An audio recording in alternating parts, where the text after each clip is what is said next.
प्रधानमंत्री नरेंद्र दामोदर मोदी 75तम जन्मदिवस अवसर में ओडिशा सरकार पक्षर माँ पाई गछटिए 2.0 आयोजन होईछि। सारा राज्य में 75 लाख वृक्षरोपण कराई लक्ष्य रखाଯାଇଛି। एही अवसर में उपमुख्यमंत्री प्रभाती परिड़ा काकटपुर मंगला महाविद्यालय परिसर में मुख्य अतिथि भावे पहुंची सेठारे वृक्षरोपण करिसेंती। वर्तमान परिवेश प्रदूषण मात्रा दिनकु दिन उग्र रूप धारण करुवा बेले प्रत्येक मनीष गोटे लेखाएं गछ लगाइबा पई से राज्यवासी को आह्वान करिसेंती। निज मां को भल पाउथुवा लोकटिए निज मां पई गोटे गछ लगाइबा पई उपस्थित लोकमानंकु अनुरोध करिसेंती। एही कार्यक्रम रे मुख्य अतिथि भावे उपमुख्यमंत्री प्रभाती परिड़ांक सहित पुरी जिलार जिलापालंक समेत विभिन्न विभागर अधिकारी माने एवं मंगला महाविद्यालयर छात्र छात्री अध्यापक अध्यापिका माने उपस्थित रही उपमुख्यमंत्री सहित वृक्षरोपण करथिले। आज मां मंगला पाखे आम प्रार्थना करुचु आम प्रधानमंत्री सुस्थ रुहंतु निरोगी रुहंतु मंगला आशीर्वाद रे देशर निरंतर सेवा करुथांतु। आज एक पेड़ माँ के नाम द्वितीय संस्करण आह्वान माननीय प्रधानमंत्री देइचंती। माननीय मुख्यमंत्री आम ओडिशा रे 75 वर्ष रे 75 लाख गछ लगेवा को आह्वान देइचंती। स्कूल कॉलेज रो पिलांकु नेई ओडिशा रा साधारण जनसाधारण आज सूर्य उदय रु सूर्यास्त 12 घंटा भितरे 75 लाख गछ लगेबे। सेही आधार रे पूरी जिल्लार जिलापाल सीडीओ ये मंगला महाविद्यालय रे आज एक पेड़ माँ के नाम रे गछ लगा जाउछे।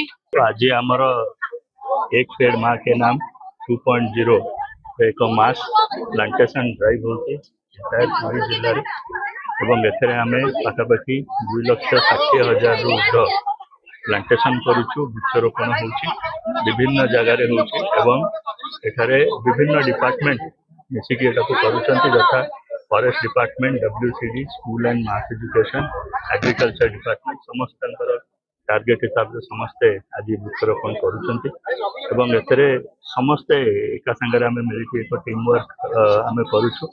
एथरे आमे एनजीओस भी इन्वॉल्व करुछु हमरो जो माने प्रकृति मित्र अछंती तांको मध्ये इन्वॉल्व करुछु। समस्ते आज एक टीम वर्क रे पूरा जिल्ला रे मास ड्राइव करुछंती प्लांटेशन। सेहीपरि प्रधानमंत्री जन्मदिन पर अस्तरंग ब्लॉक प्रशासन पक्षर एक नियारा ढंगरे जन्मदिन को पालन करा जायथिला। जगतसिंहपुर सांसद अस्तरंग ठारे पहुंची प्रधानमंत्री जन्मदिन को केक काटी पालन करथिले। एही अवसर रे कुनी कुनी स्कूल छात्री मानक द्वारा सांस्कृतिक कार्यक्रम आयोजित होइथिला। यहाँ पर एक शोभायात्रा रे सांसद अस्तरंग बजार परिक्रमा करी फेरी जाइथिले।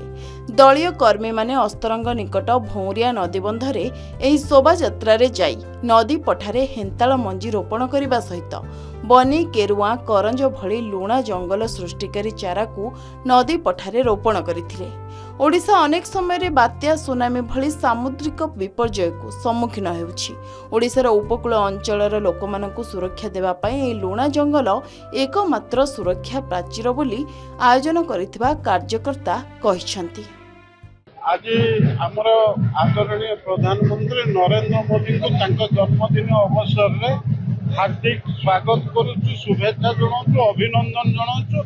तांकर दीर्घ निरामय जीवन कामना करुचु। गोटे कथा आज सारा भारत वर्ष रे 75 कोटी गछ लगी आम ओडिशा रे 75 लाख गछ लागिबार योजना प्रस्तुत करा जायछि एवं विभिन्न संगठन सरकारी कल आमर बीजेपी कार्यकर्ता माने ये कार्यक्रम रे आज नियोजित अच्छा।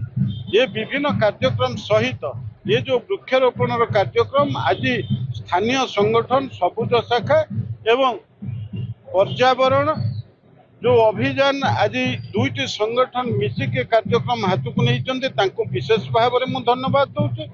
आज आम प्रिय मुख्यमंत्री मोहन चरण माझी आह्वान क्रमे आज आम यशस्वी प्रधानमंत्री 75तम जन्मदिवस अवसर में आम सबुज शाखा और ओप्सा तरफ 5,000 वृक्षरोपण करुचु। आप प्रथम थे देखिथे कार्यक्रम ये आम आज खुशी व्यक्त करुचु। आम जगतसिंहपुर सांसद महोदय आम कथा रक्षा करते मंडल अधिकारी भी सी रखी अध्यक्षा महोदय भी रखी आम तहसिलदार भी महोदय रखिदे मु समस्त पीआरआई मेंबर मु सोशल ऑर्गेनाइजेशन शामिल होते आज आम प्रधानमंत्री जन्मदिन गोटे नियारा ढंग जन्म दिवस पालन करने चेष्टा करूँ। काकटपुर अस्तरंगरू लोकनाथ स्वाईं रिपोर्ट के न्यूज ओडिशा।